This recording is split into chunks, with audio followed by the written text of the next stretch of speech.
What has happened is a colossal military disaster.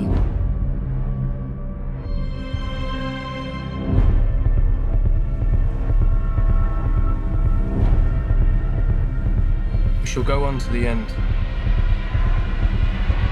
We shall never surrender.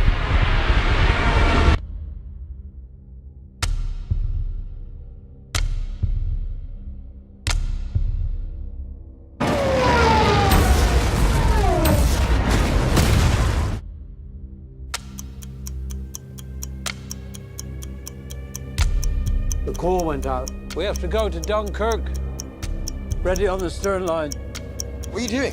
You know where we're going. Into war, George. I'll be useful, sir. One of ours. He's on me. I'm on him.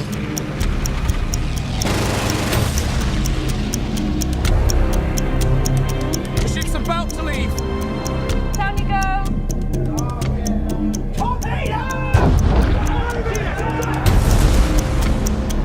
They need to send more ships. Every hour the enemy pushes closer. They've activated the civilian boats. Civilians? We need destroyers. Where are we going? Dunkirk.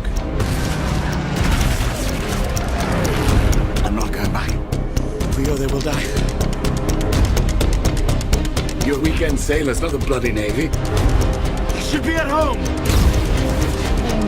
There's no hiding from this, son. We have a job to do. Turn it around!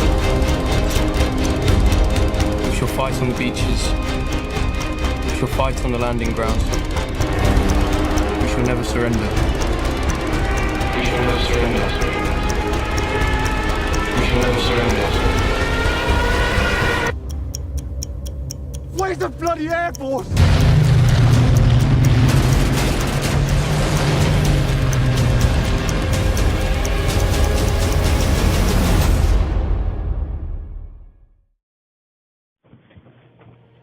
Dunkirk.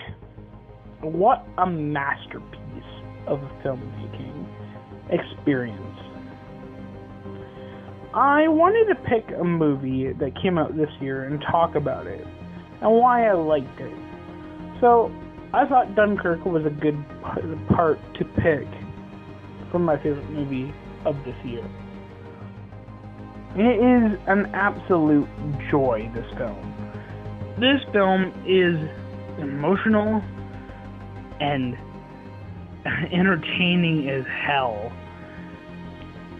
But what makes it so is the tension, the drama. Well, for me, it's the directing. Christopher Nolan directs this movie with such ease and emotion, and he knows the tension of the film. The film is structured with 3 acts, 3 plots that tie in together by the end of the movie. One is the Air Force, one is the Army, and one is the family that goes to rescue people from Dunkirk. Probably the most emotional story for me, though, would have to be the family on the boat and the story of that civilians are going to risk their lives going to save their children. They're going to go save people. They're going to go save their heroes from the beaches of Dunkirk. That was the most emotional part of the story for me, and the part that resonated in a great film, a great emotional tie in the film. Dunkirk, though, is immensely acted by wonderful actors, some newbies, like Harry Styles from One Direction is in this movie, and he actually does a good job doing what he's given. Mark Rylance is really good in the film. Tom Hardy, even though his face is covered up all the time in every Christopher Nolan movie, his name should just be face up cover guy. That's his name in movies, honestly. Bane, Mad Max, and this one, yeah, he's always covered up. I'm pretty sure his face is going to be covered up in Venom. let's be honest. But this film knows what it wants to be. It's the tension-building film, and no wonder this movie's nominated for some Oscars, because it's beautifully shot, pretty beautifully crafted by Christopher Nolan's direction, and the sense of like scale and timing is just amazing.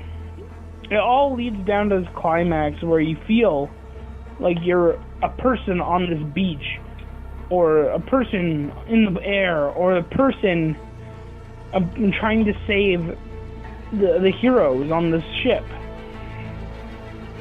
And it all leads to an emotional climax where the civilians come and save the heroes. And that's what this movie does so well. It's the tension. It makes you feel like you're the characters in this world, and that is why I love Dunkirk. Dunkirk is such an amazing film and deserves a spot on my list.